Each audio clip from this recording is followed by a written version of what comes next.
This is going to be a quick tutorial on how to use the shift box color from forced4.com.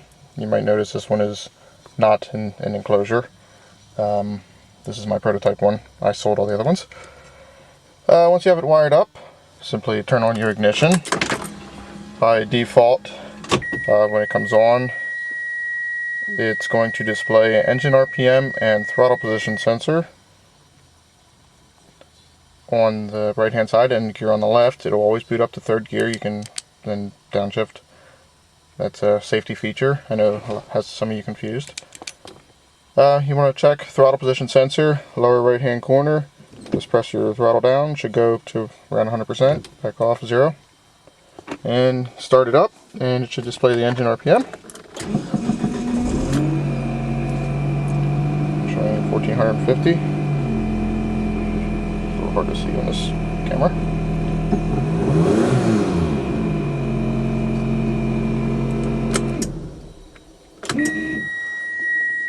Now, to get into the menu to configure this thing, downshift to first gear, and then press and hold the downshift button, and it will enter the menu.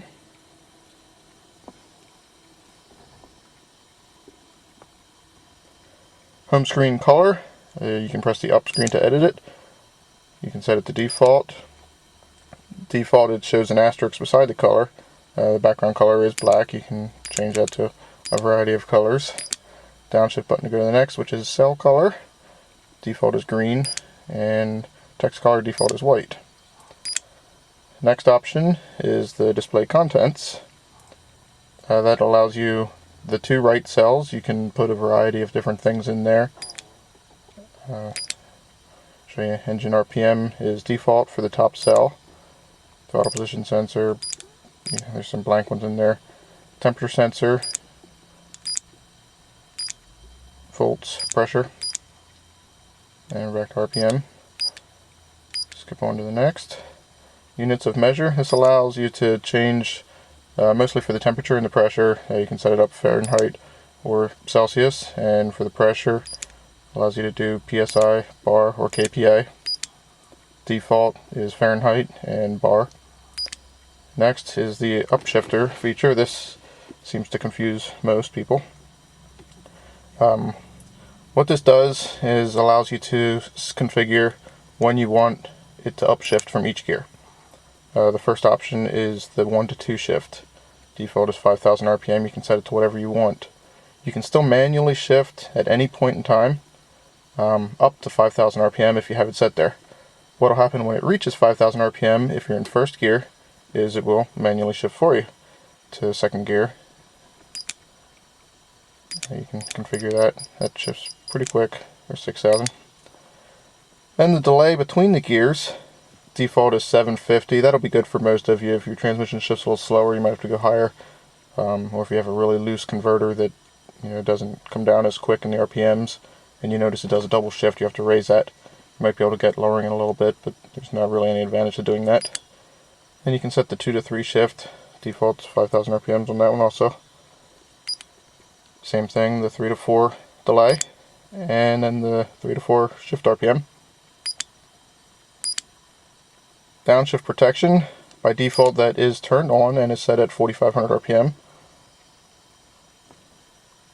What that'll do, if your engine revs are above 4,500 RPM, it will not allow you to downshift. It will beep at you and block the shift.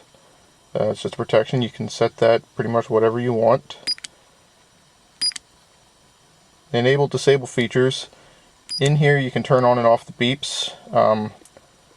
For normal operation, you can also turn off the ones in the menu, or the ones you're hearing now as I press buttons. If I turn that off, then you can hear it's quiet. Go back in there and turn it back on. Now, the upshifter by default is disabled. So if you configure that and you want to use that, you have to enable that. What that'll do, that'll allow when you reach that RPM to upshift for you. If you just want to use that at the track, you can enable it at the track. And when you leave, turn it off, and it's a manual shifter again. And the downshift protection you can also enable or disable. Not sure why you'd want to disable it, but if you don't want to use it, you can turn it off. You can restore all the factory defaults, which is all the settings back to what they are, minus the display and the cell configurations. Those you have to go into them sub-menus to restore the defaults there. This last screen here will give you the version information, and then you can save and exit. You have to hit up in order to exit, and it'll go back to the main menu. That's pretty much it to use it. It's simple. Up button up shifts, down button down shifts. See, I changed the color there to gray, which is a little hard to see. And I got the gear display installed here on the dash, which you can see works wonderfully. That's the orange one, which I love.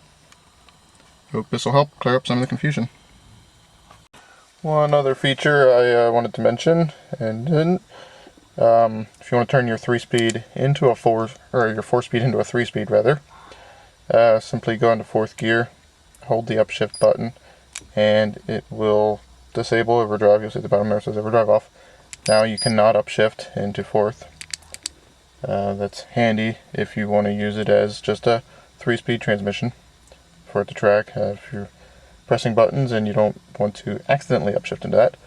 To turn it back off, simply do the same thing. Go into 3rd, hold the upshift button, and we'll go back into 4th. That's about it.